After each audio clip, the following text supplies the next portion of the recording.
ان الذین جاؤ بالافک، وہ لوگ کہ جو آئے ایک بڑے بہتان کے ساتھ، ایک بڑے الزام کے ساتھ، عصبۃ منکم، وہ ایک گروہ ہیں تمہیں میں سے۔ یہ اب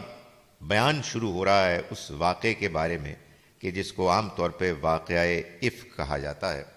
اللہ تعالیٰ نے اس واقعے کو پس منظر میں رکھ کے ان آیات کو نازل فرمایا، لیکن اس کی تفصیلات بیان نہیں کی، اور ظاہر ہے کہ تفصیلات جب بیان نہیں کی تو اس سے ہم سے بھی یہی چیز مطلوب ہے کہ ہم بھی کوئی بہت زیادہ اس کی ٹوہ میں نہ پڑیں۔ صرف اتنی بات معلوم ہوتی ہے کہ منافقین نے مدینہ منورہ میں ایک شور مچا دیا تھا کہ ایک خاص غزوے سے واپسی پر، غزوہ بنی مصطلق سے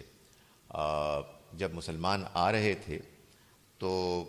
پڑاؤ ڈالا ایک جگہ، اور اس کے بعد جیسا کہ عام معمول ہوتا ہے کہ پھر وہ اٹھ کے چلے گئے۔ اس دوران میں عائشہ صدیقہ رضی اللہ عنہا وہ اپنی حاجت کے لیے نکلیں اور ابھی واپس نہیں آئی تھیں کہ لشکر جا چکا تھا۔ یہ طریقہ طے تھا کہ جب آپ ایک لشکر میں جاتے ہیں تو ایک شخص پیچھے تعین کیا جاتا ہے کہ وہ ذرا دیر سے قدرے اسی روٹ پر جائے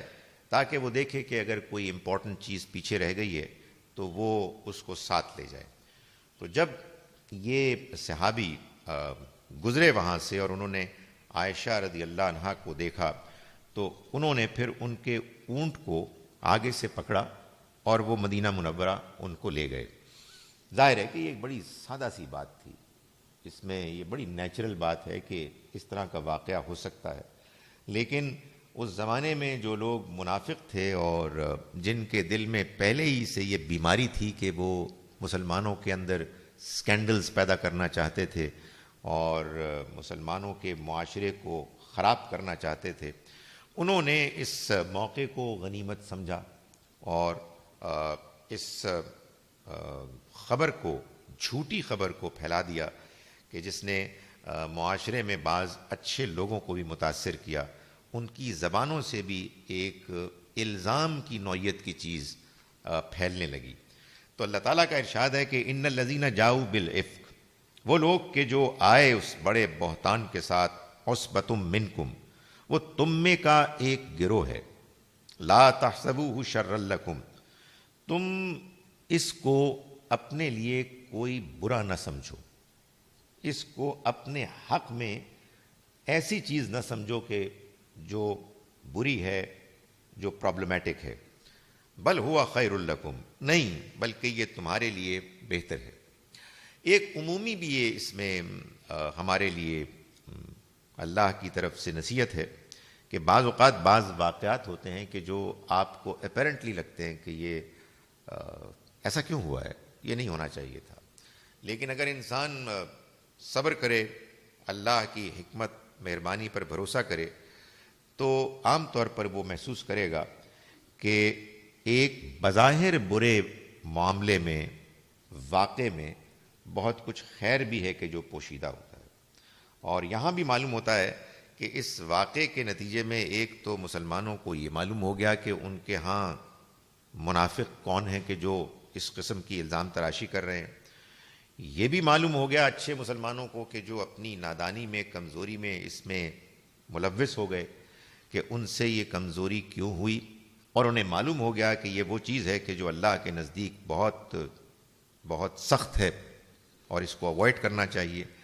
اور یہ بھی ہو گیا کہ اس واقعے کے نتیجے میں ایک تمہید بن گئی کہ اللہ کی طرف سے وہ ہدایات آ گئیں کہ جن ہدایات کو فالو کرنے کے نتیجے میں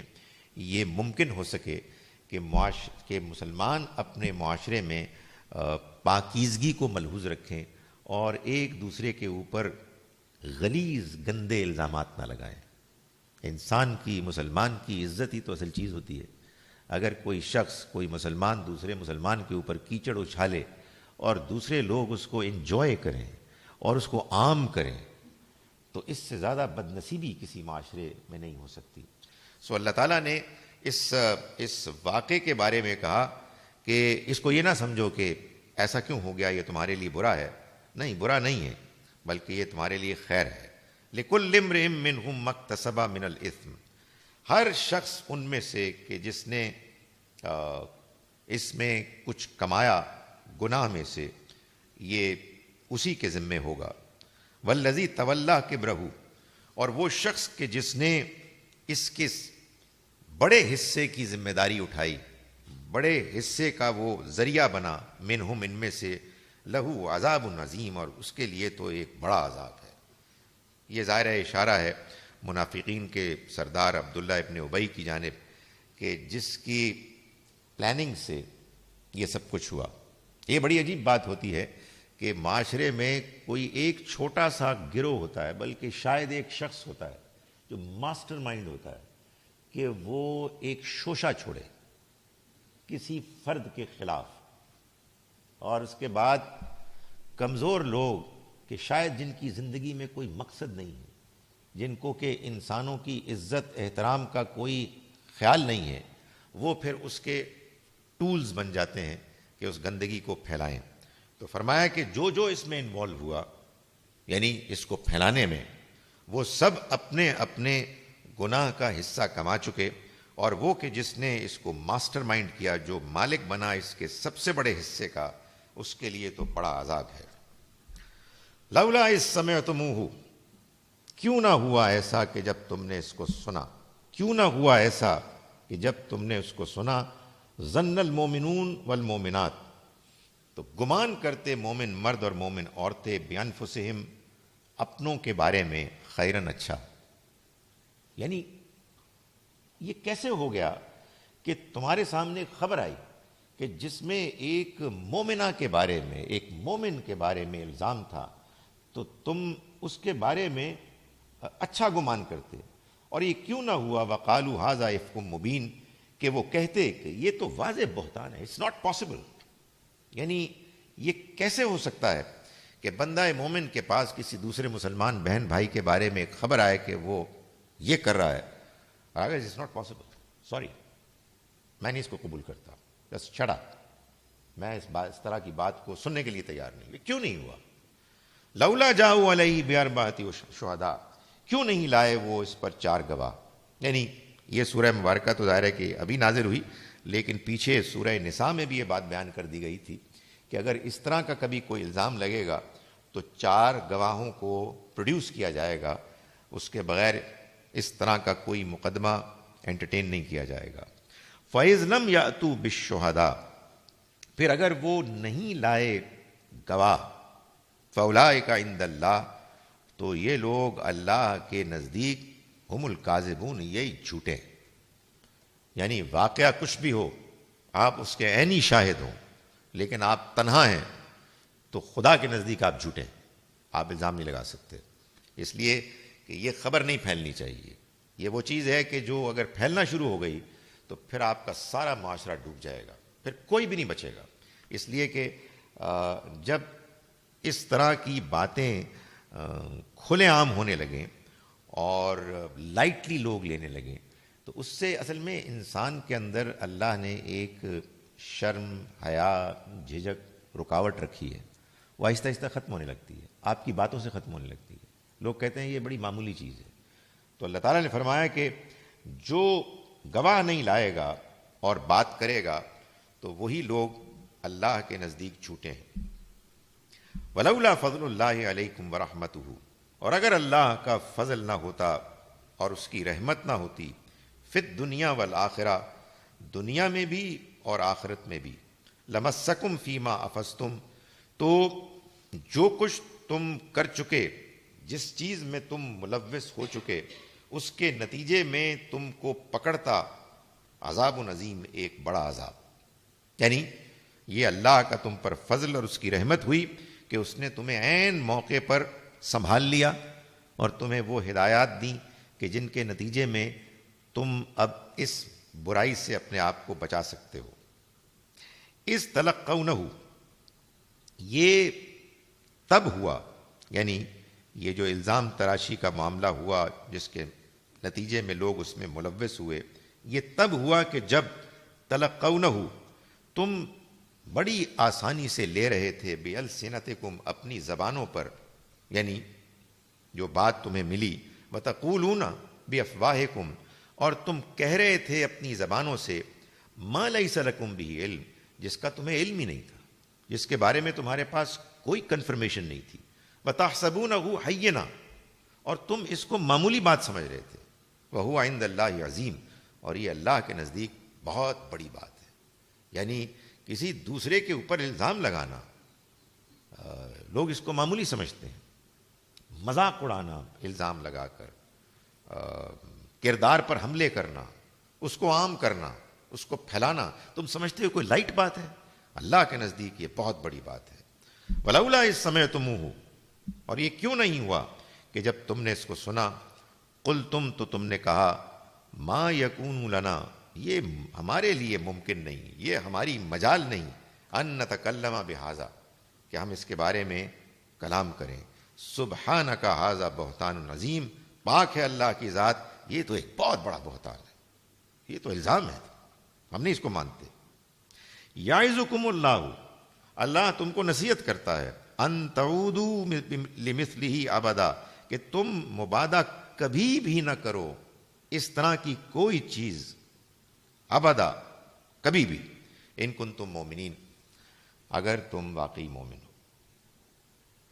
وَيُبَيِّنُ اللَّهُ لَكُمُ الْآيَاتِ اور واضح کرتا ہے اللہ تمہارے لیے آیات کو، وَاللَّهُ عَلِيمٌ حکیم اور اللہ جاننے والا حکمت والا ہے۔ ظاہر ہے کہ بات تو ہو رہی ہے کسی کی پاک دامنی کے بارے میں، لیکن پاک دامنی ایک پہلو ہے، انسان کی عزت، انسان کا احترام، انسان کا کردار۔ کسی کے بارے میں آپ نے کہنا شروع کر دیا وہ جھوٹا ہے، وہ چور ہے، وہ مکار ہے، وہ دھوکے باز ہے، وہ لٹیرا ہے، بھائی اس زبان سے کیا الفاظ نکل رہے ہیں، کیا ووکیبلری ہے، اور لوگ ایکسائٹڈ ہیں، معلوم ہوتا ہے پوری قوم ان کے پاس کوئی کام نہیں اور ان کے پاس یہ آ گئی ہے ایک چیز، ٹک ٹک ٹک ٹک، اور اس میں آپ پھیلا رہے ہیں اور اس کا ملٹی پلائر ایفیکٹ ہو رہا ہے اور کسی کو پرواہ نہیں ہے، کوئی زندگی کا مقصد نہیں ہے، یعنی چیپ قسم کی حرکتیں اور اس میں لوگوں کو بدنام کرنا۔ سو اللہ تعالیٰ فرما رہے ہیں کہ اس کو کبھی اس کو ریپیٹ نہ کرنا اگر تم مومن ہو۔ یہ جان لو کہ یہ ایمان کا تقاضا ہے کہ دوسروں کی عزت بھی تمہاری عزت ہے، دوسروں کے اوپر اگر تم نے کوئی بات ثابت کرنی ہے اس کا اپنا ایک ڈیسنٹ طریقہ ہے،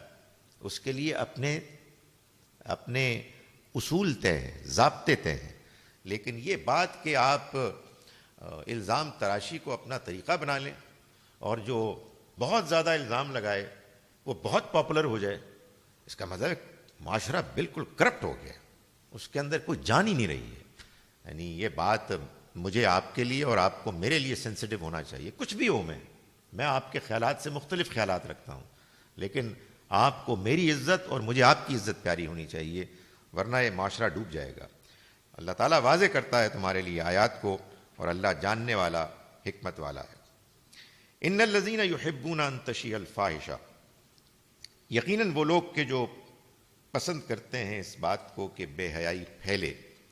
فی الذین آمنوا ان لوگوں میں کہ جو ایمان لائے، لہم عذاب علیم ان کے لیے دردناک عذاب ہے، فی الدنیا والآخرہ دنیا میں بھی اور آخرت میں بھی، واللہ یعلم اور اللہ جانتا ہے، وانتم لا تعلمون اور تم نہیں جانتے۔ ظاہر ہے بات تو ہو رہی ہے الزام تراشی کی اور بہتان ترازی کی، لیکن لفظ عام کیا اللہ تعالیٰ نے کہ اہل ایمان کے اندر بے حیائی اور فحاشی کو پھیلانا